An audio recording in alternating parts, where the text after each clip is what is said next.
Dr. Jessie Bell. So Dr. Jessie Bell is the Claire M. Hubbard Professor of Water, Climate, and Health in the Department of Environmental, Agricultural, and Occupational Health at the University of Nebraska Medical Center and the School of Natural Resources within the Institute of Agriculture and Natural Resources at the University of Nebraska-Lincoln. He is the Director of the Water, Climate, and Health Program at UNMC and the Director of Water, Climate, and Health at the University of Nebraska's Doherty Water for Food Global Institute.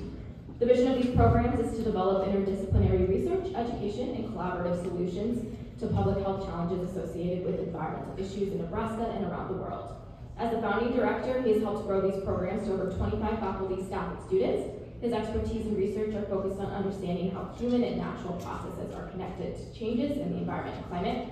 Before coming to UNMC, Dr. Bell developed and served in an interagency position between the National Oceanic and Atmospheric Administration and the Center for Disease Control and Prevention. During his time in this role, his work built the foundation for novel and innovative approaches to use climate data to assist with health research. He was able to unite each organization's efforts towards better understanding and impact of climate change on health. He has authored more than 70 scientific articles with technical reports, including serving as a lead author for the U.S. Global Change Research Program report, The Impacts of Climate Change on Human Health in the United States, a Scientific Assessment. Next up, we have Ted Redmond, Vice President and Principal of paleBLUEdot. Ted is a registered architect in the state of Minnesota, urban planner, and renewable energy consultant with over 30 years of experience leading planning efforts for local governments, institutions, and businesses. paleBLUEdot, a certified small women-owned business located in Minnesota, provides climate action planning and sustainability consulting for organizations and communities. Since 2014, paleBLUEdot has supported climate action for over 70 communities throughout the country. 3 out of every 100 people in the United States live in a community touched by paleBLUEdot's climate and sustainability work. Meanwhile, paleBLUEdot climate action plans currently being implemented by local governments are on track to collectively reduce community-wide emissions by over 30 million metric tons annually by 2030. You can learn more about paleBLUEdot at paleBLUEdot.llc. Next up, we have Robert Laroco. Robert has been a city planner with the City of Omaha Planning Department since 2017. He works in the Long Range Planning Division in addition to serving as the city's floodplain manager. From 2019 to 2023, he also served as the Planning Board Administrator. Most recently, he accepted the opportunity to lead a team as a project manager for the development of the city's Climate Action and Resiliency Plan. Robert began his career as a city planner on the staff in Rapid City, South Dakota, where his commitment to environmental action was reinforced over 7 years of working and living in the Black Hills. Before his time in the Hills, Robert was a graduate fellow at the University of Iowa, where he earned his Master's of Science in Urban and Regional Planning. Robert met his wife, Floreani, as an undergrad in South Sioux City, Iowa. They have 2 daughters, Winifred and Sylvia. When not pursuing transformational environmental action, Robert is typically found escorting the girls to soccer events.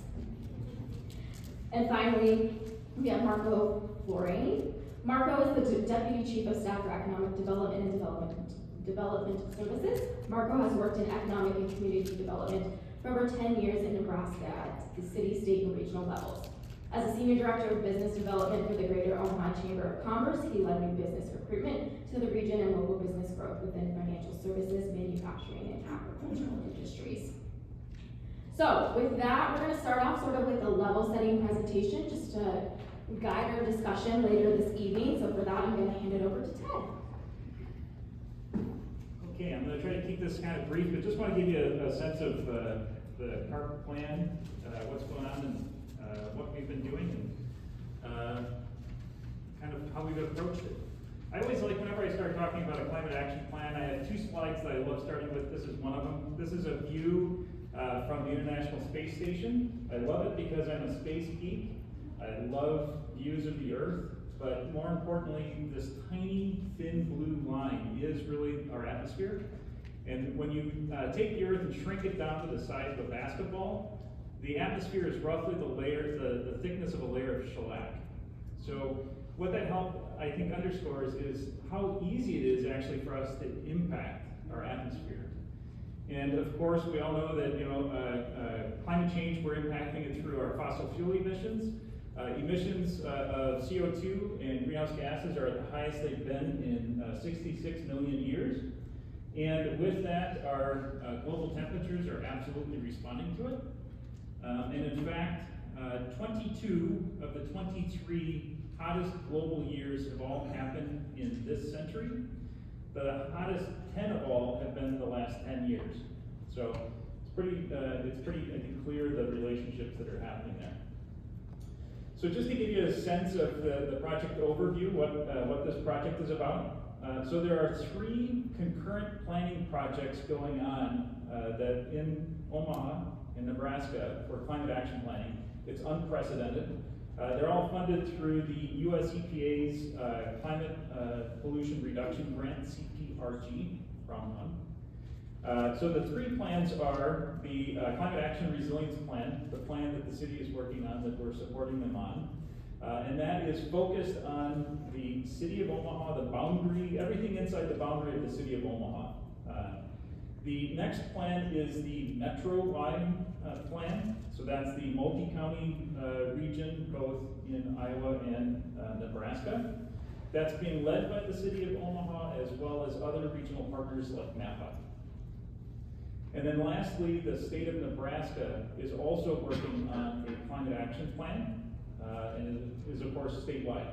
So in all these plans, there's interrelationship to them, but of course, because they're different scales, they have slightly different things that they need to deal with.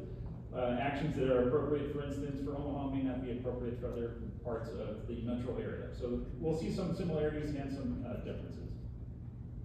So the CARP plan, the city's Climate Action Resilience Plan, is going to be a comprehensive roadmap looking at multiple sectors of impact and focused on both mitigation as well as resilience. So mitigation, reducing our contributions to climate change, i.e. reducing our greenhouse gas emissions, and then resilience or adaptation, recognizing that there are changes that are already happening and will be happening, and what do we do to help create resilience for our communities. As I noted, it's going to be a comprehensive plan looking at multiple sectors. So all of the sectors have kind of a blend of mitigation opportunities and adaptation opportunities.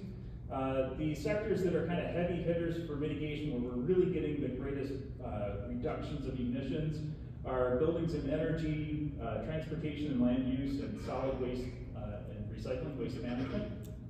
The sectors where we really get sort of heavy hitting on adaptation and resilience issues are water, wastewater flooding, climate health and safety, local food and agriculture, green space and trees, and then climate economy, or the economy section. All of these sectors are going to be organized where they have overarching goals or strategies, and then detailed actions that support those strategies. And all of the preliminary draft, actually actions and strategies are on the wall here. We'd love your input. So if you haven't had a chance to give us your thoughts, we'd love if you can do that here tonight at some time. The plan has a public website. It's www.omacap.org. And on that website, you can find our baseline data, some of the previous research that we did.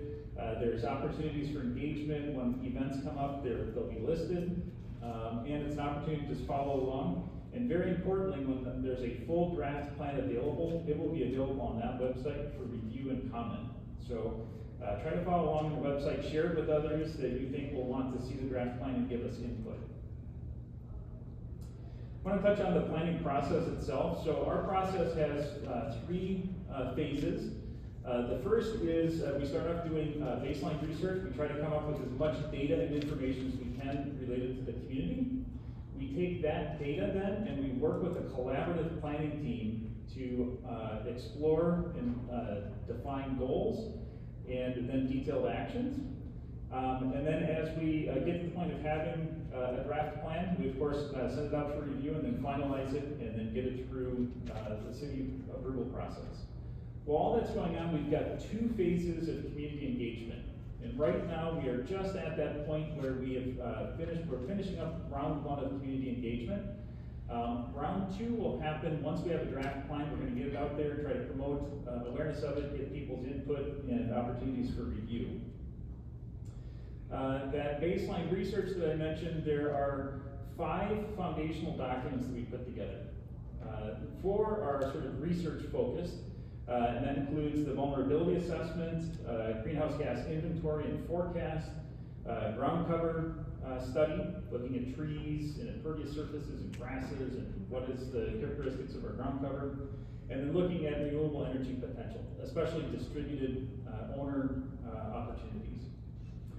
All of those then get summarized and organized within an overarching baseline document that organizes all of that information by sector with some preliminary starter goals, and that we use then to support a collaborative planning team. The city put together, there's 100 people on the planning team list. Not everybody's been able to participate all along, but we've had solid participation of about 60 people. Those folks are both city employees, employees of the county and other allied agencies, organizations, nonprofit entities, and volunteers, just community members, folks that work in Omaha or live in Omaha and are interested in supporting this. So it's a highly collaborative planning process, and they have committed to going through a total of 7 workshop sessions. We've just finished up workshop session number 5. Each of those is a half-day event, and then there's homework between the events each month. So this is a robust effort, and we owe a huge gratitude to the people that have been on the planning team. They've really worked hard. There's a full spectrum of community engagement in terms of how we've been getting input from community members and what we will be doing once we have the draft plan. The 2 phases are designed to basically have the same kinds of input opportunities. What we talked about is a little bit different, but the same basic opportunities. So in each we have a community-wide survey, community open houses and presentations and meetings. We have an equity-focused community engagement team member. She's been reaching out and interviewing and doing listening sessions that have been focused specifically on equity. We've also been doing some youth engagement sessions. We have a focus group that has we'll be meeting 2 workshop sessions to give us input from a broad range of perspectives. There are about 120 people on that team. And then, as I said, the in-depth planning team that has been digging very deep in all of the goals and actions. In our phase 1 engagement, we've had input from over 2,500 people, so it's pretty broad input that I think we've been receiving. As far as the schedule, so we are aiming at having a draft plan available the second half of June. It'll be available for review and input, opportunities for you to give thumbs up and thumbs down on different goals, and then also detailed comments. So keep your eyes peeled for that. We really would love to get as much input on it as possible. I'll just share with you just a super high level of some of the baseline data, just to kind of give you a sense of climate projections and our emissions. Looking into the future, on this chart you see on the left-hand side, is baseline, kind of where we're at today or where we've been historically. In the middle are projections to about 2050, and then on the far right-hand side is projections through the end of the century. And the thing that, as slow as I apparently am, it just started occurring to me this year that, hey, there are people alive today that now are going to be alive at the end of the century. So we're talking about Omahans that are alive today that can experience these things. So one thing to say about climate projections is the 2050 projections are pretty much baked in. There's some range as to what it'll be, but we know that those impacts are going to happen. The second half of the century, however, we have the opportunity to bend that curve down. If we can get our emissions under control and reverse them, we can reduce those long-term projections. But looking at the long-term projections, the potentials here, by the end of the century, Omaha could have another 12 degrees average annual temperature, another 70 days above 95, which is stunning. Think about that, another 70 days of that. About 50 fewer days of freezing or winter-type temperatures, and commensurate growth. Which, by the way, growth season is great in some ways. It's also an issue because growth season means more asthma, pests, vector-borne diseases, etc. An increase in precipitation, but very importantly, an increase in heavy precipitation, which means an increase in flooding and flash flooding potentials. And of course, our increase in temperature means an increase in energy for air conditioning and commensurate electric use, just to cool our homes. I often like to think about climate projections from the perspective of kind of climate peers. What does that feel like? What does that future feel like? Well, for Omaha, by the end of the century, if we do not bend our curve, summers in Omaha will be like northern Mexico. So it's kind of like picking the city up and moving it south about 14 miles every year, or about 200 feet every day between now and the end of the century. That's what those projections relate to. Just to give you a high-level sense of our emissions, we do have some good news. Our emissions have dropped about 20% between 2014 and 2022. Our total emissions are at about 7.15 million metric tons. And the issue with metric tons of greenhouse gases, well, what is a metric ton? We don't see it, we don't smell it, we don't touch it. So just to give you a visualization, that big blue cube is roughly 1 year's worth of emissions from the community of Omaha, kind of taking up atmospheric space. So what we're doing is we're emitting that much new greenhouse gas atmosphere every year. Looking at it sector by sector, we have a few sectors that they're either flatline or going slightly in the wrong direction. The most critical of that is our transportation, our emissions related to transportation, especially vehicles driving on the roads. That has been going up. Stationary combustion or natural gas has been kind of flat. The robust winner so far is electricity. Our electric consumption has gone up, but our emissions associated for every kilowatt that we consume has been going down, which is good. We need that to happen. We need that to continue to happen. Overall, we have two overarching goals. One is long-term. The long-term goal is to be climate ready, carbon neutral, and emissions resilient by 2050. And an interim goal that is for either 2030 or 2035. We're still kind of fine-tuning that. But in 2030 terms, to reduce citywide emissions by 44% below 2014, our baseline, by 2030. Which, by the way, is in line with the Intergovernmental Panel on Climate Change, the UNIPCC. We're right in the midst of their target recommendations for 2030. And just kind of projecting out, so our plan is focusing on specific actions through 2030, 2035. The city's long-term goals go through 2050, of course, so there's going to need to be kind of a continuation of that plan. We need to think of the plan as a living document, but modeling out those projections over the next 5-10 years, we think we're going to be on the right path if those kinds of actions continue to get us to carbon neutral by 2050.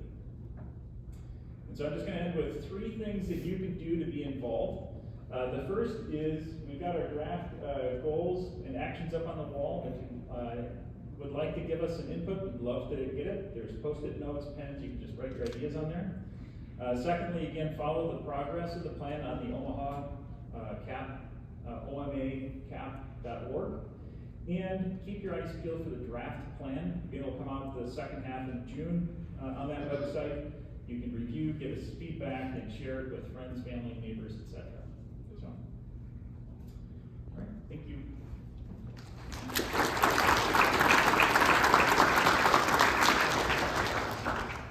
Thank you, Ted. All right, so we're going to move into our panel questions now. One, all can feel free to answer when you feel comfortable. So, our first question we're going to kick off with is, Omaha Public Power District has established a goal of net zero carbon emissions by 2050. What, if anything, do you believe the city of Omaha should do to help OPPD achieve this goal and move efforts forward within the Climate Action Plan?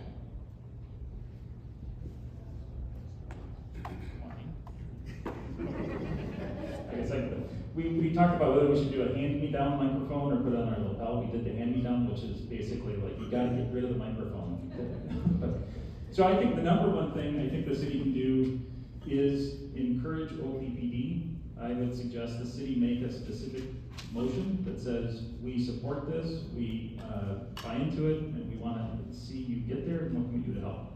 Of course, OPPD is an independent public entity. Doing work on a grid is a robust job. It's very complex.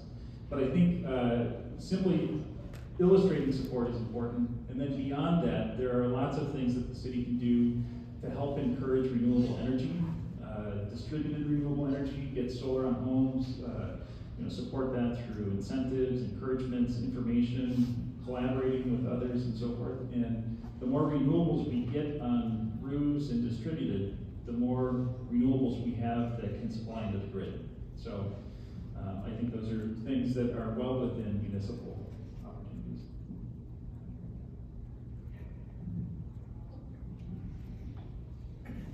I think reducing the risk and transaction costs associated with renewable is an important step. Providing all the information the community needs if they want to take on a solar project, making sure we have, our efforts for a solar-ready community are happening, and we're becoming a solar-ready community. But it's really about kind of leading by example and providing all that information. I talked to somebody, you always have random conversations at the elevator in City Hall, because a lot of community members, public building, community members come in for permitting. But we often will get questions too about how can they be more green at the household level. And a big part of our climate action plan is to provide a household toolkit to hopefully kind of demystify renewable energy for a lot of people. Making sure that our community members are well educated about the programs that exist today, but the rebates and opportunities that are on the federal, state, and local level. So really organizing and creating that hub of information to me is the first step, and being that partner with the utility companies to achieve those goals.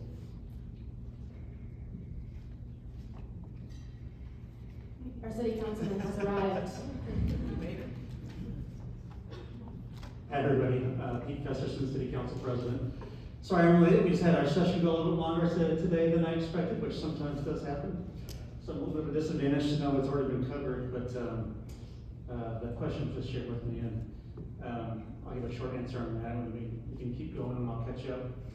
But I'll start by saying I'm a huge proponent of the city's efforts around climate action change plan we're now embarked upon. In fact, I've been working on that and pushing for it for probably 3 or 4 years. So glad we're finally to the stage we're at to be moving forward. And I do have confidence in the documents we're producing and in this public forums we're having. And I think it's going to be critical to really get input from all of you, but every citizen involved in this effort to make it successful. So I know we've submitted our first plan by March 1st, and I'm looking forward to the next few steps here. But to the question about how can we partner with OPPD to really make a difference in this, that is a critical question, so it's a good one, because that's where we can make some of the biggest impact, I think. I know we have some OPPD partners here with us today, Eric included, some board members.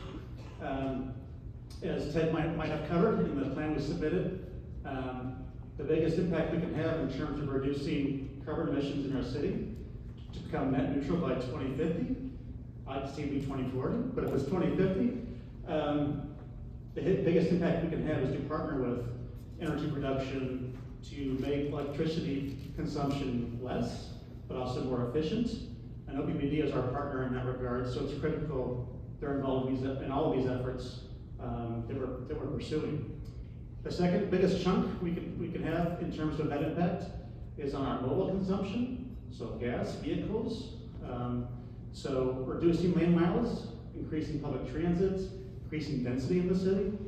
These are all big things that can have a big impact in those areas. And I can go on and on, but I'm very interested in seeing what we can do in the short term, having lofty goals like we have to get where we want to be in 2040 and 2050, but doing a lot of really practical things right now that we know can make a difference.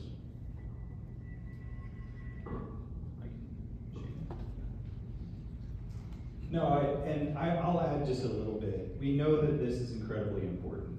There's a lot of different businesses and organizations across Omaha that are interested in being net carbon, and the only way that they're going to be able to achieve those goals is if OPPD is able to make significant strides in being more sustainable themselves.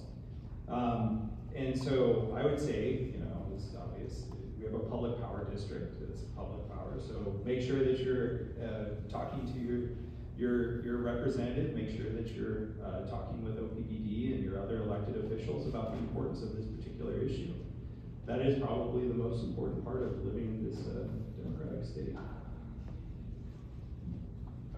I suppose I should probably also add my little bit in. And I think first it's important to acknowledge that the work that OPP has done. I think Ted demonstrated in the presentation that the reductions in greenhouse gas emissions that we've seen thus far are coming almost exclusively from OPPD and their strides towards a greener energy source for the community.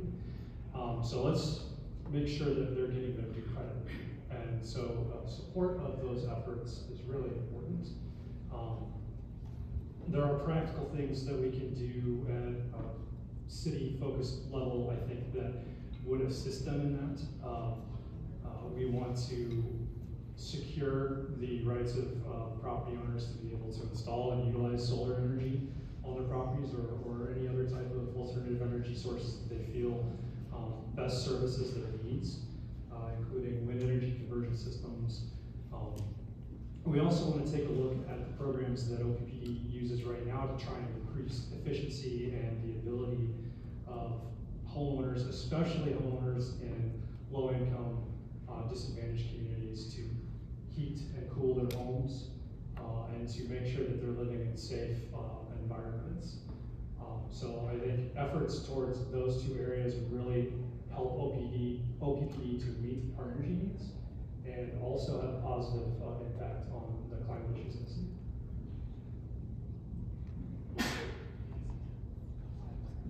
Ted's not holding the mic, so I'm going with that. I'll just All echo right. Councilman Festersen's comments about density, but we look at how kind of the infrastructure in the city today and our growth limits, and we can't annex outside of the county lines. And although we're decades away from kind of reaching those limits, that includes floodplains and terrain mix, ridge lines, things like that. We're thinking about density today and public transit. And if we can stack more value, more units in more narrow spaces, we know they'll also be more energy efficient. And so we'll help reduce some of, on the energy side, we'll help hit our goals, but we'll also then reduce those vehicle miles traveled, right? So I think on the density side, there's kind of multiple benefits there to thinking about a denser community, specifically in the urban core, but even outside of that. And kind of really kind of focusing on transit-oriented development in the community and just keeping people aware of those opportunities and how we can support them.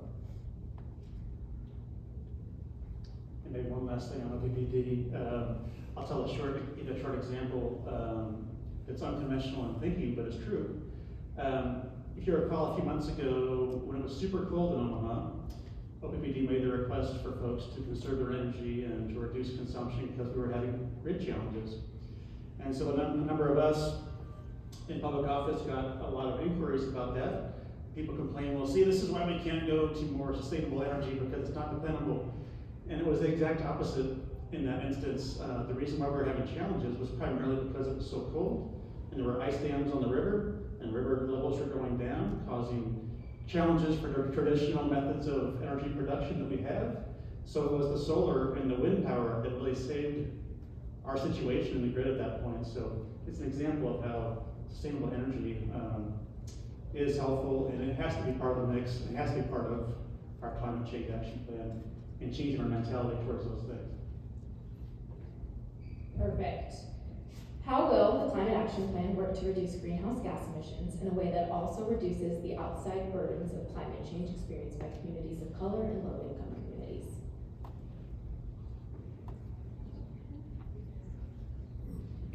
I can take that one. So the development of the climate action plan through the EPA's grant actually specifies that we need to target a certain minimum amount of the impact of the measures that we take towards low and moderate income neighborhoods. So as a part of the engagement process, as a part of the evaluation and the data gathering that we've been doing, we've specifically taken a look at those census tracts and areas in the city that have been identified, and I probably butchered the CGEST, the acronym that the EPA uses for evaluation of low and moderate income census tracts. So we've really tried to craft the whole design of this process with a lens towards equity and ensuring that the actions and the recommendations that we make are, at the very least, evaluating those impacts on LMI neighborhoods, but also trying to find ways to improve those particular needs of those communities. For instance, in the previous question, we talked about weatherization programs, we talked about emergency energy preparedness programs that are actually administrated through OPPD to provide rebates for low and moderate income families to be able to increase the insulation of their homes to make them more energy efficient, or to upgrade their HVAC system so that they can keep their houses warm without using as much energy. Those are the types of programs that we need to identify and then encourage as a part of the climate action plan so that we can target those neighborhoods. That's some of the more practical things that we're in the process of doing right now, but I'm sure there are others.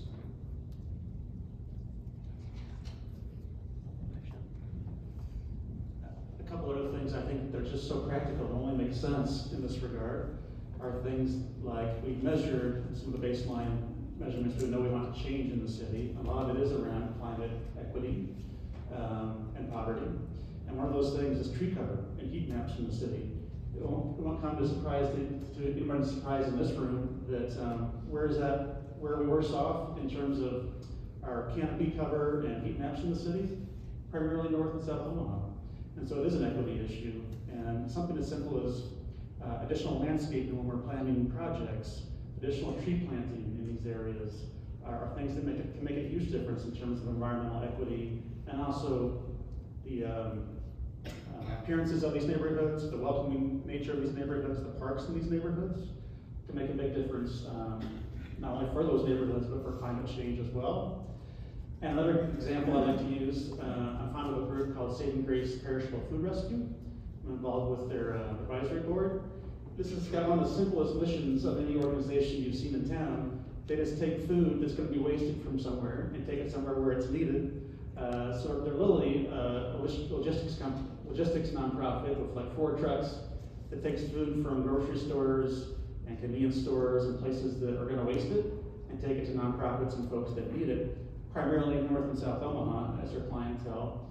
And not only are they solving nutrition and poverty issues, but they're also preventing food waste from going into the landfills, right? That's a definite environmental impact we want to see and encourage as well. I can jump in here for one more point around this, and I mean, that's one of the importance of doing something like a climate action plan, especially within the city or within the state, is one, you're talking about vulnerability assessment, understanding which parts of your community are most at risk, so that you can do implementation within those parts of the community to reduce potential impacts. We know this, that when we look at how climate change, or pretty much anything, COVID or whatever, and the impacts that it had, it's on typically marginalized populations, low-income populations, much more so than other populations. And you know, we've understood this. There's been a number of different studies, a number of different reports that have all kind of pointed at the exact same thing. Elderly or older populations, the youth, communities of color, low-income populations consistently are more impacted when we're talking about climate or weather-related events.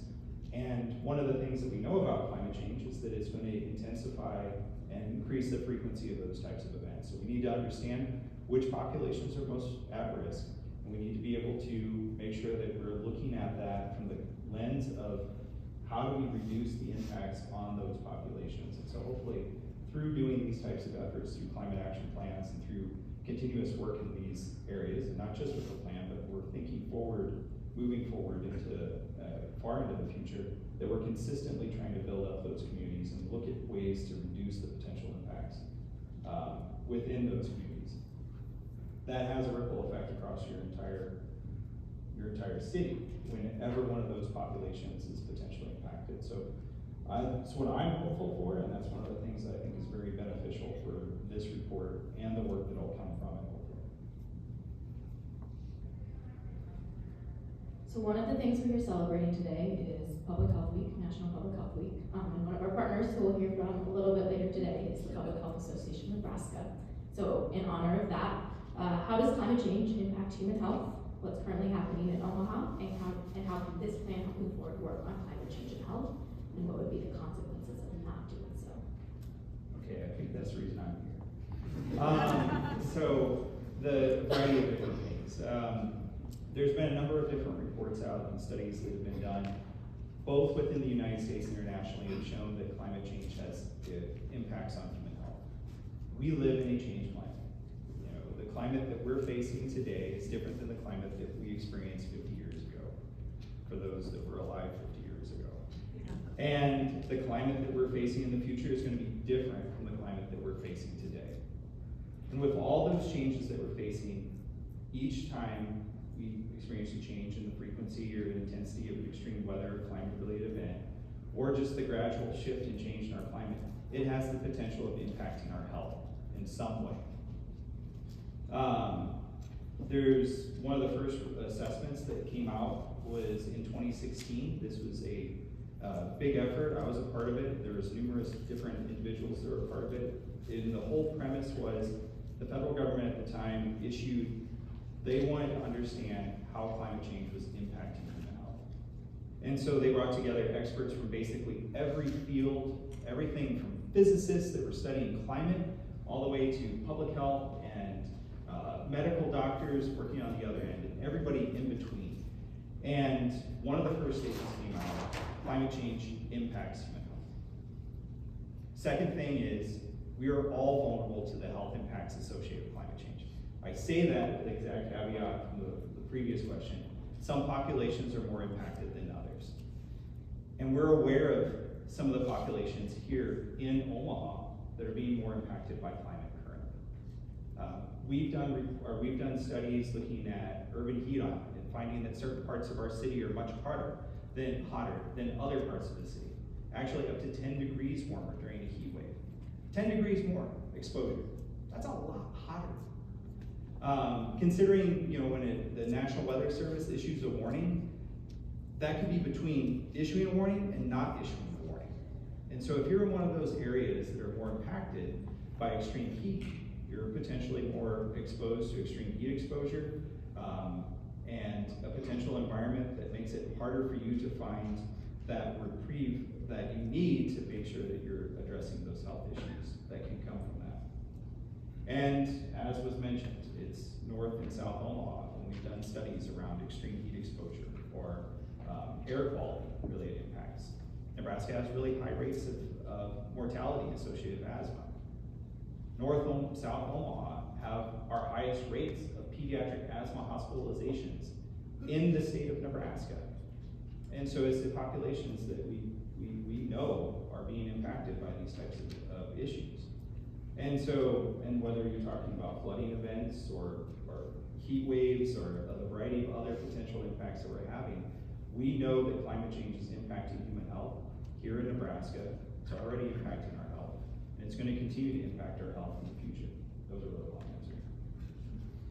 Yeah, I totally agree with that. And my other job is in healthcare, and my colleague is here, Ashley Carroll, who I think we'll hear from here in a minute, who does this all day, every day.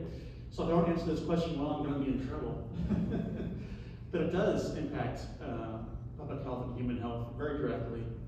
When we do our community health needs assessments every 3 years as a healthcare system to decide upon our priorities with the community and how to make them better. Inevitably, it is those things. It's behavioral health, it's violence prevention, it's poverty and nutrition, and all those things are directly impacted by our climate. All right, one final question to wrap up this section of the panel in the evening, and then we'll continue on to our other things. So it's the overarching, large, big picture question of what do you see as the greatest opportunities as Omaha moves forward with the development and implementation of the Climate Action Plan, and any closing thoughts you might have here. I'll start. I see, and there's all tons of opportunities, renewable energy groups and all these things, but I think I would summarize it in 2 ways. One is transformational change. Climate action plans and implementing climate action plans is an opportunity for transformational change. And you can achieve that through, certainly you just look, there's all sorts of topics that are touched on in the climate action plan. But if we organize ourselves to, put together an implementation team that can touch all of the departments in the city, because Robert's amazing, Robert cannot do the job by himself. All of the departments in the city of Omaha are fantastic. They cannot do the job by themselves. They need the support of community members and organizations and nonprofits, voters, everybody. We all need to participate in it. But if we organize the implementation around participation from all of the departments, that is an opportunity for us to transform how we do work at the municipal level and as a community. So just being aware of climate vulnerabilities when we make decisions about anything can be a way of implementing climate action, just becoming aware of these things. So I think setting ourselves up for transformational change, and that can be small steps. And secondly, I think a really big opportunity is Omaha is an interesting location for regional or national potential. We've got Fortune 500 companies that are housed here. We've got a ton of agriculture in the region.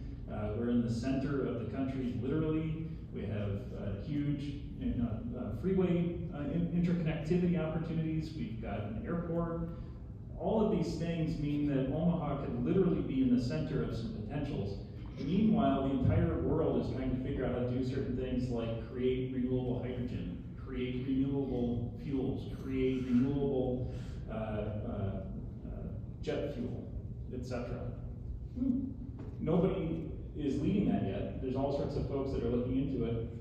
Why not Omaha? Why not have that be Omaha?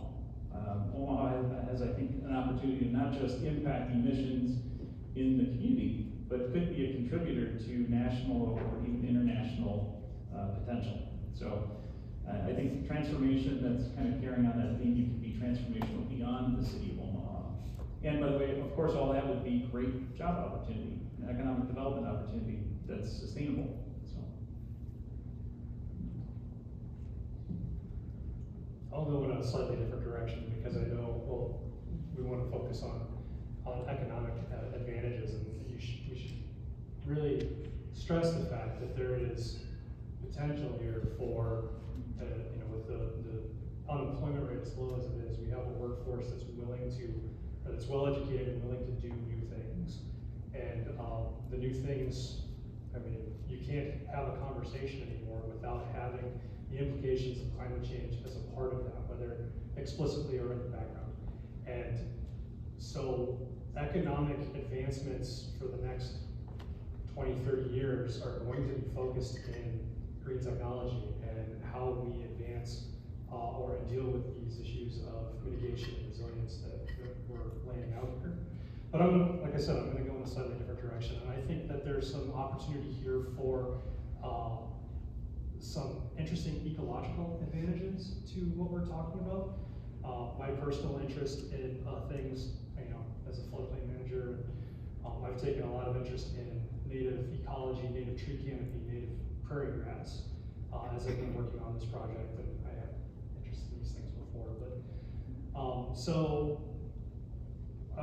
if you're aware of the history of native prairie in the United States and what has happened to it over the past 200 years, it's a tragedy. And we're, again, right in the center of all of that. So I think that there's some unique opportunities for Omaha to be a leader in a reestablishment or to identify ourselves with promotion of native prairie and native ecosystems, and to kind of demonstrate that we're leaders in those efforts. So I think Robert, I think is absolutely that kind of embracing native prairie landscaping. That's a part of a value proposition, right, for the city. And I really think about this action plan and our steps forward as let's make it a competitive advantage for Omaha. We're competing against so many other cities for people. We know we don't have enough people from a workforce perspective, and that's a major issue. And we know that in order to retain and attract people to your community, you need to focus on quality of life, and a big part of that is the built environment and the environment in general. So let's reduce those risks associated with climate change. help people that are more vulnerable not be as vulnerable, provide more workforce training associated with clean technology. You know, if you think about, if we're tracking a company here, those leaders for those companies are associating location opportunities based on risk. Let's we'll demonstrate we can be a low-risk community, but then we can also have that value proposition that talent wants today, and that people make decisions based off of. And I imagine a lot of people in this room, read about what other cities are doing and get excited by kind of the potential here in Omaha. And I think as Ted said, we have a lot of industry that's already kind of in this space. We have medical researchers and a great healthcare system here, and just expertise. Let's bring that together. I mean, the Center for Drought, Water, Food Institute. The Doherty Water. Doherty Water Food Institute, the Drought Mitigation Center, what they do at off the Air Force Base. People I work with have probably heard it enough, but it's a real economic cluster here as far as the density of expertise. So let's embrace that, make it part of our narrative as a community, and really make it part of a value proposition that helps Omaha thrive. Yeah, I like this because it ends on a positive note. And so often when I talk about climate change, I always get told that I'm like the biggest bummer at any party where everybody asks me to talk about what I do. And I'm sure it's climate change. Yeah, it's everything. But I think that's one of the pieces of this is that, a lot of times it's easy for us to focus on the negative, but there is a lot of positive. And I remember when I was telling some of my colleagues and they were asking me, they're like, well, why do you want to go to Nebraska to work on climate change? And I was like, I'm a Nebraskan. I was born and raised in Nebraska. So one, that kind of hurt my feelings a little bit. But two, I saw this as a real opportunity to be able to do good and have impact. And sometimes when you're in certain places in the world, you don't always feel like you have a voice. But I have to say, since I've been here, I feel like I have a voice. I feel like you can actually make a difference in this community at a much grander scale than you can in a lot of other places.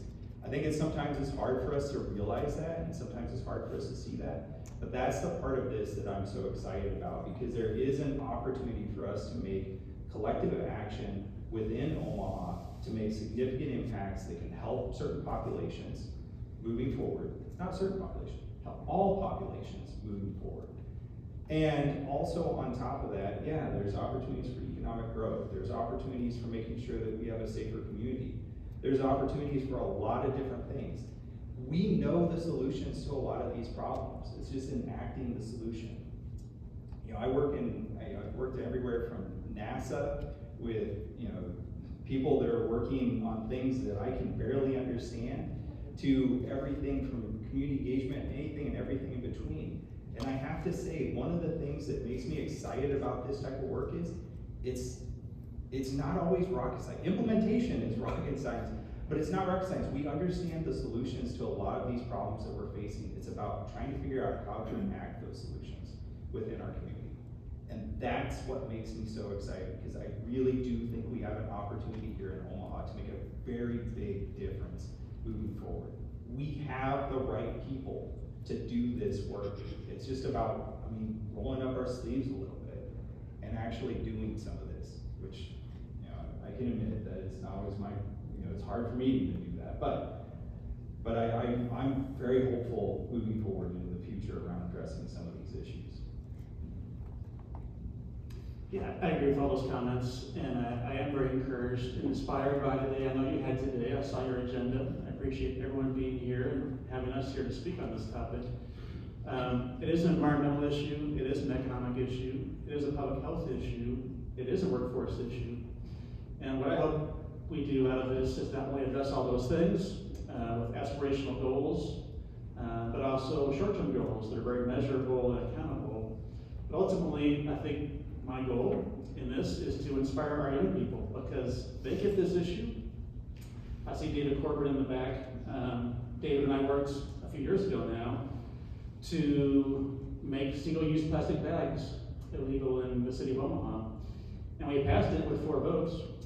It was vetoed, so it is not currently in effect. But I can tell you, going through that process and having that public hearing, in 4 terms in the city council, that was the most inspiring public hearing I've ever had. And it was a bunch of little kids, a bunch of young kids. We had 4th grade classrooms coming to testify at the city council that day about how important it was to them and to their future. So to me, that's pretty inspirational.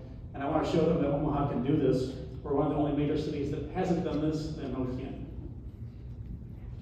All right, let's take a moment to thank all of our panelists for being here this evening.